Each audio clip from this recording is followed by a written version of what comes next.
Hello everybody, Backyard Bullion here and welcome to my little silver pouring area. Last week we were here and we made a 250g silver foreign bar and I showed you the pouring of that and the stamping of my little anvil. If you haven't checked it out, please do go have a look, the link is down in the description below. Normally I do kind of a silver pouring compilation style video with some nice music in the background, but I really do like bringing you these types of videos where I can show you the entire process, show you the work that I do kind of up close and talk about it as I do. So today is no different. We're going to be pouring this brand new mould which I've just had delivered from G&G Machine Works. So here are all of their information. The owner, Zach Riley, quality chap. He really is incredibly helpful when designing these custom-made moulds. There's all of his contact information and his website. Really highly recommend him.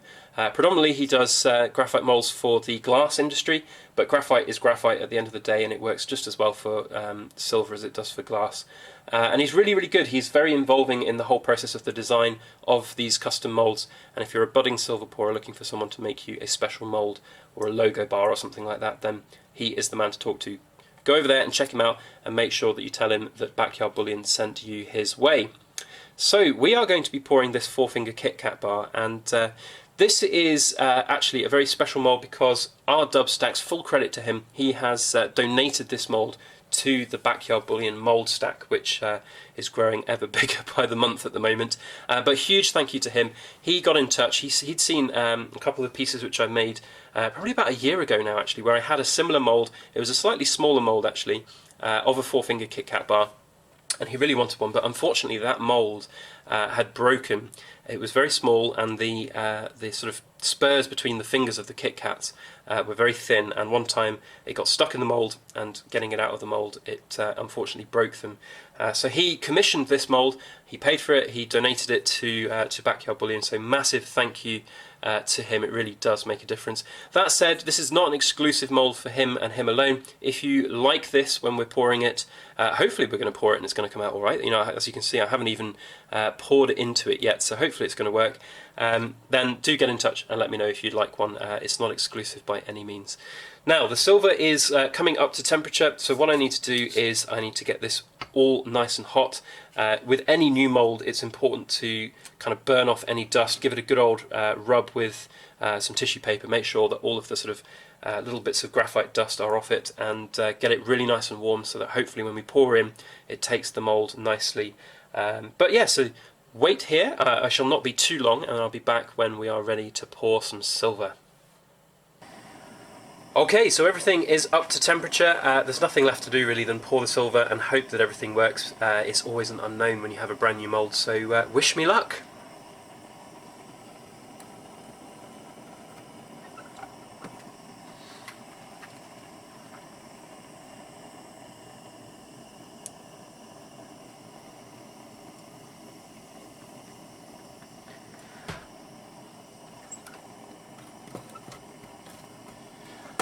Well, that seems to have worked okay.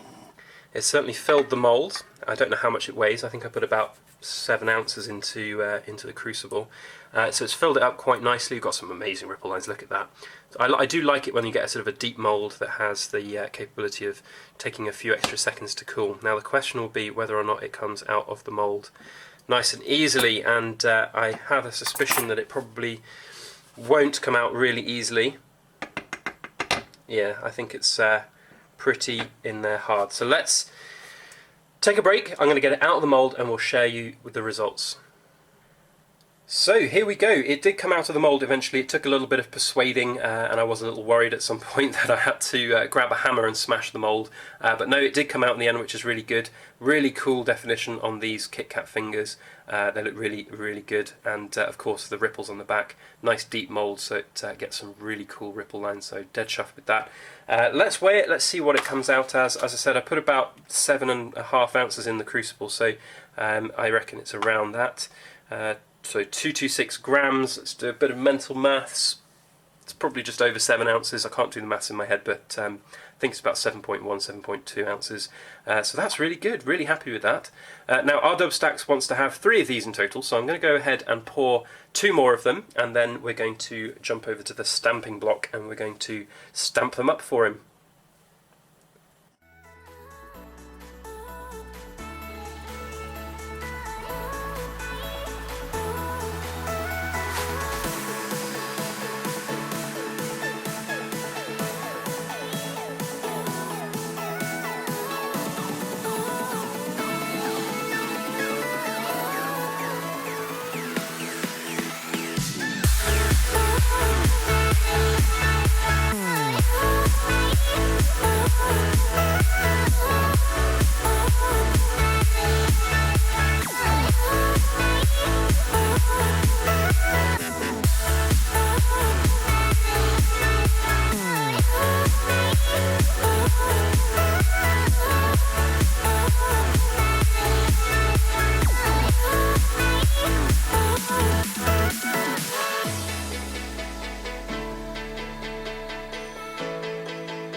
Okay, here we are everybody, over at the stamping block, the tiny little jeweler's block which I bought from eBay over a year ago, which has served me so very well over the last year or so. It really is a very good buy indeed.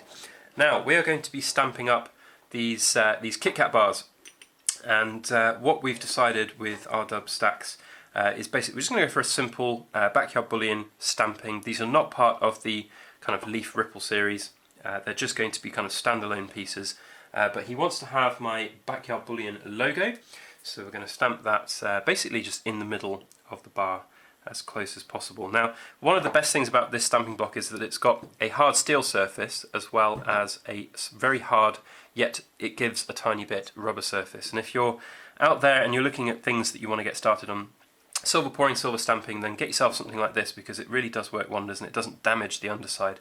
But if you're stamping on something which is a really flat base, like just a regular bar, then it doesn't really matter, and you also get a much better bite of the stamp if you're stamping onto steel. So stamping onto the hard rubber is not so easy, but at the end of the day this is a pretty chunky piece of silver, so the stamp should bite pretty easily into this. Now, as with all stamping, it's all about confidence, so you don't want to be half-hearted about this. You want to give it a good old whack, and hopefully that will give the indent. Now I'm just going to go over it a little bit, make sure that it's all in there nicely, and there we go, that's very nice indeed. Now let's do the other two very quickly as well. So it's all about like confidence, I guess, with stamping silver. It can be a little bit of a tricky thing.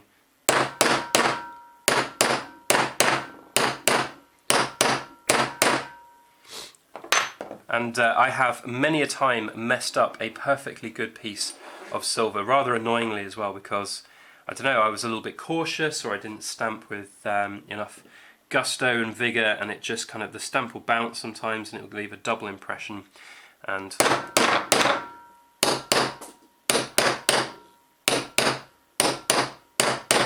there's nothing worse than having a piece of silver ruined, a perfectly good piece of silver ruined, because you've messed up the stamping. Now this one that you can see here, the B hasn't quite bit into there because of some of the ripples, some quite extreme ripples on this particular bar, so getting it back on, not a problem.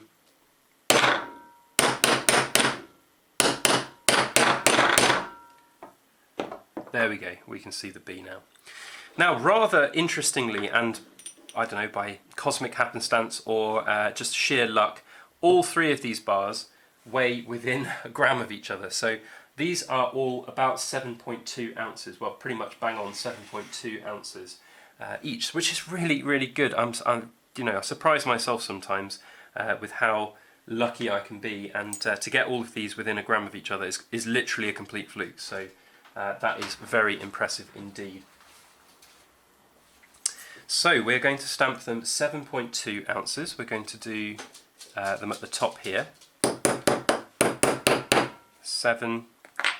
Now I've got some of these really, really cool, I don't know what they're actual I think they're meant for sort of making holes in wood for nails or screws or something, but we have here this brilliant little tool for making points, 7.2.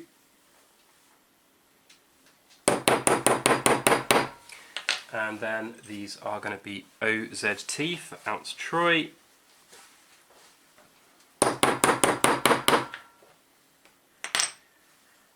So a lot of you out there who haven't seen me stamp silver before, just to remind you all, it's 999 pure silver, so it's really, really malleable, which is obviously a really kind of good thing, because you can get these marks onto the silver very easily without having to heat it up or give it a particularly large bash and everything, and that's really cool. So I'm just going to stamp up these other ones, then I'm going to have a nice good old clean of them, give them a polish, and then we'll take some nice glory photos of them as well.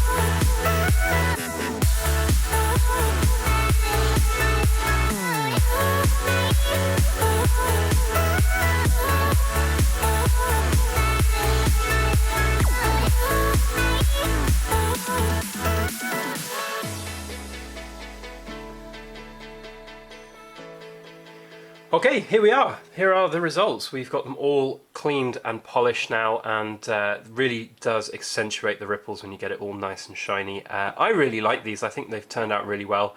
The mould certainly seems to be a pretty good one in terms of taking the fingers. You can see there's obviously a few gnarly bits for hand-poured silver, but that's pretty much normal. Really good definition on the fingers as well, which I think is really very cool indeed. So massive thank you to R-Dub Stacks for, as I said, sponsoring that mould.